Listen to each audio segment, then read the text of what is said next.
ఇప్పటికంతే.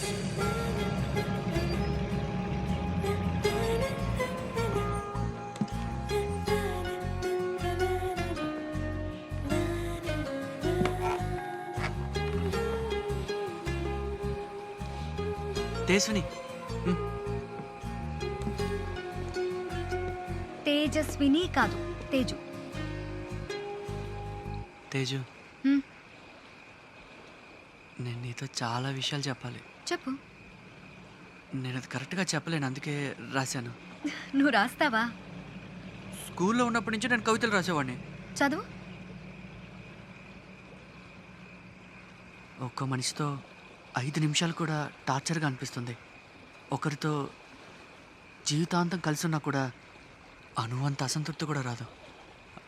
నా జీవితంలో అది నువ్వే. నీ కోపం వచ్చినప్పుడు నేను ఇరిటేట్ అవ్వను. తప్పు నీదైనా కూడా నేనే సారీ చెప్పైనా సరే నేను హ్యాపీగా ఉంచడానికి ప్రయత్నం చేస్తాను. ఎందుకంటే నా జీవితం నువ్వే. ఇదంతా నువ్వే రాసావా? ఆ, కంటిన్యూ. అర్ధరాత్రి పూట మెలకు వచ్చినప్పుడు తిరిగి నిద్రలోకి జారుకునే ముందు నిన్ను ఒక్కసారి చూసి నీకు నిద్రాభంగం కలిగించకుండా ప్రేమగా కౌగిలించుకుని పడుకుంటాను. ఎందుకంటే నా జీవితం నువ్వు. ఆ తర్వాత? అంతే. అంతేనా?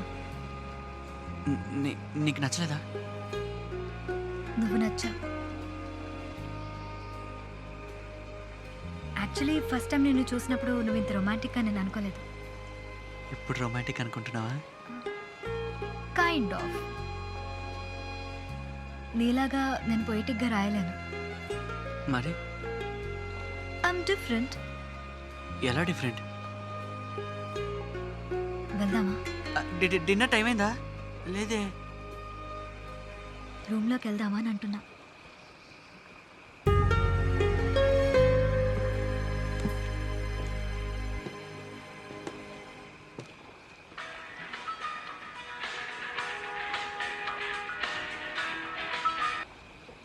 హలో హలో, అల్లుడి గారు బాగున్నారా? మాయ బానే ఉన్నా. ఏంటి ఈ టైంలో? ఏం లేదు, ఊరికే. ఏం లేదా? ఏమి లేదు. ఏమీ లేదా? ఏమి లేదు. ఏం లేదా? ఆహా. మరి ఎందుకు మా ఈ టైంలో ఫోన్ చేశారు మీరు? నేను చూస్తూనే ఉన్నా. ఫోన్ మీద ఫోన్, ఫోన్ మీద ఫోన్. పోనీ విషయం ఏంటని అడిగితే ఏమీ లేదంటారేంటో.